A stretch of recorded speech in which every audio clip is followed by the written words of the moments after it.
While the Hundred Flowers campaign or the Hundred Flowers movement was not part of the Cultural Revolution and preceded it by about 20 years, it bears a lot of resemblances to the Cultural Revolution and how political ideology was in general treated within Maoist China.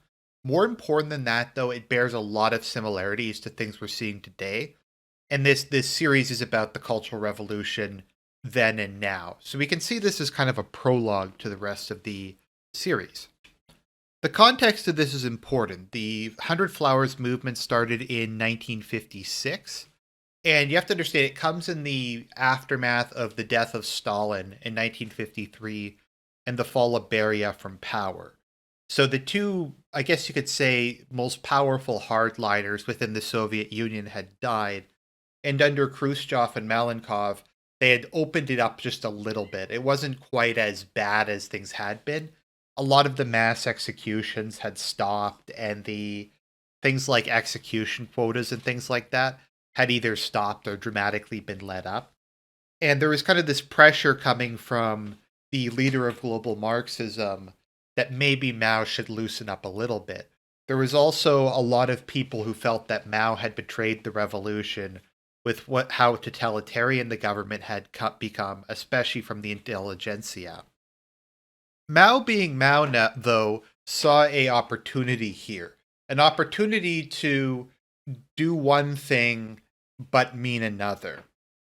And he was very good at this throughout his career. And in fact, I think you could argue that's the main reason he stayed in power as long as he did, because he was very good at playing people off against one another, of continually doing purges on pretty much everyone, so no one could ever really amass enough power to challenge him. So, the Hundred Flowers campaign. It started by an expression that Mao gave, or rather a quote from a poem. Let 100 flowers bloom, let 100 schools of thought contend. So the idea was the Chinese government was basically going to allow freedom of speech, and not just that, but there was public encouragement. People were going to be allowed to actually encourage criticism. People were encouraged to speak their mind, to say, I don't like this policy, or I don't like this, or I don't like that, or I think civil rights are too restricted. And Mao even encouraged this by saying, our society cannot back down. It could only progress. Criticism of the bureaucracy is pushing the government towards the better. He stated that people can vent any criticism they want so long as it's constructive rather than hateful or destructive. Mao would additionally go on to say that criticism was preferred and the government began to pressure people who hadn't offered what they considered to be healthy criticism of the government.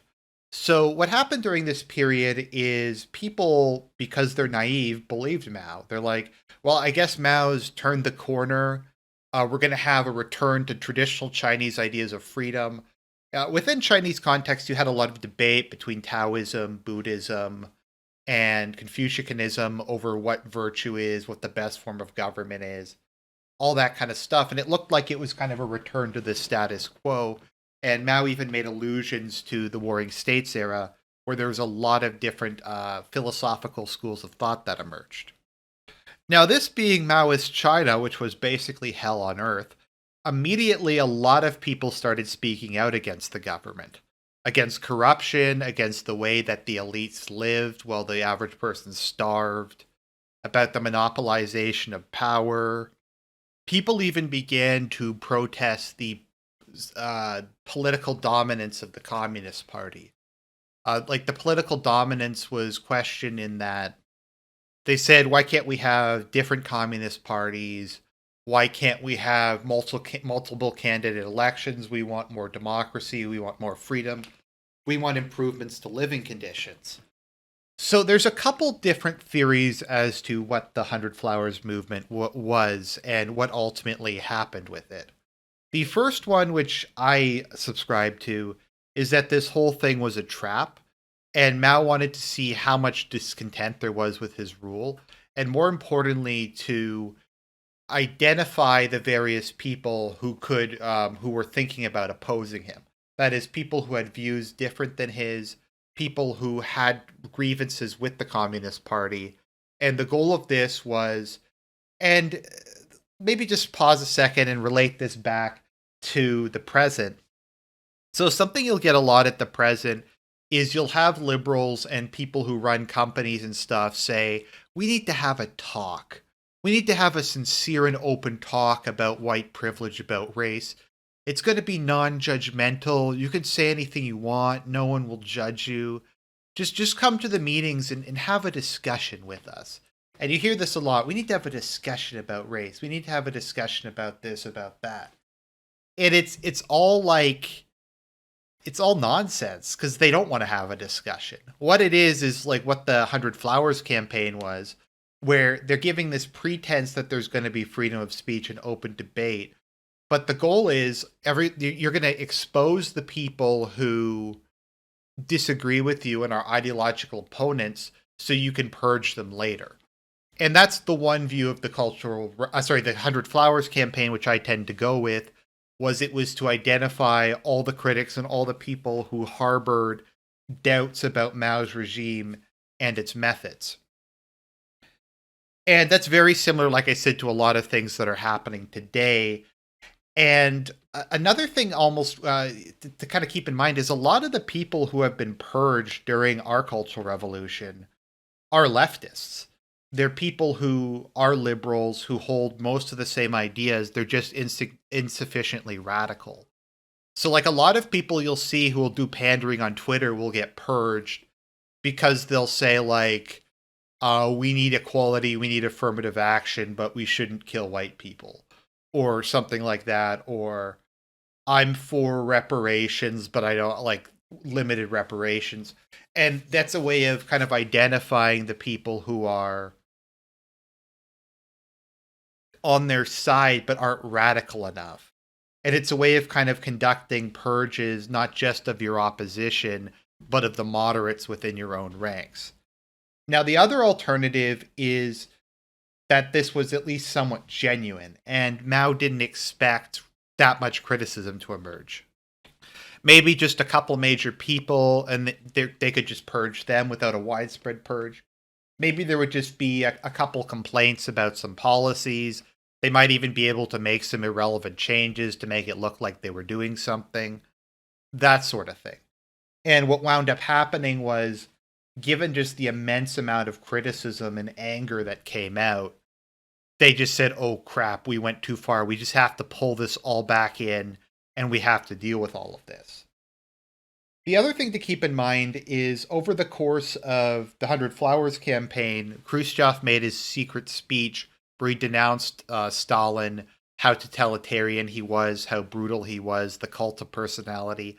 All things that Mao was doing as much or worse than Stalin. He basically he did. Also, there was the Hungarian Revolution, which took place during this. So the idea was, if Mao loosened it up, then he was going to face the same issue Stalin did, or rather, what happened with Stalin after his death, that maybe some moderate was going to overthrow him, maybe there was going to be some sort of revolution, and that this was not pre-planned, but was a response to, I guess, kind of the amount of criticism he received. So what wound up happening is, now the description of this that I've read is that they dramatically limited where the criticism was allowed, mainly in universities. They let people have the impression that the criticism was allowed at a kind of a wide range of places, but in reality, they dramatically limited where the publications would go, where people could put up posters, stuff like that. People were encouraged to send letters into the government, signed letters, of course, with return addresses. And at the end of the campaign, when Mao declared the death of the 100 Flowers, the secret police immediately had just went into action. Because they had compiled a list of basically everybody who had criticized the government, and they started with the most outspoken dissidents and just moved their way down.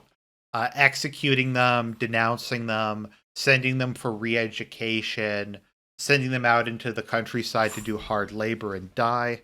Another kind of interesting subpoint of it is, during the communist years in China, the Chinese government, and this probably dated back from the Republican and KMT period, had really taken an effort to consolidate all the national minorities into the Han majority.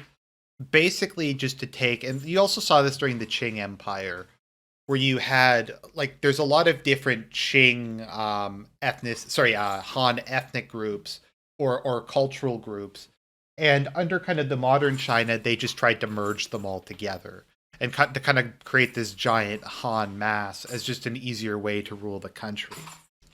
Now, the actual number of people, as with anything during Mao's regime, is kind of hard to tell. But what wound up happening is after the 100 Flowers campaign, you had the anti-rightist move campaign, and they killed up to.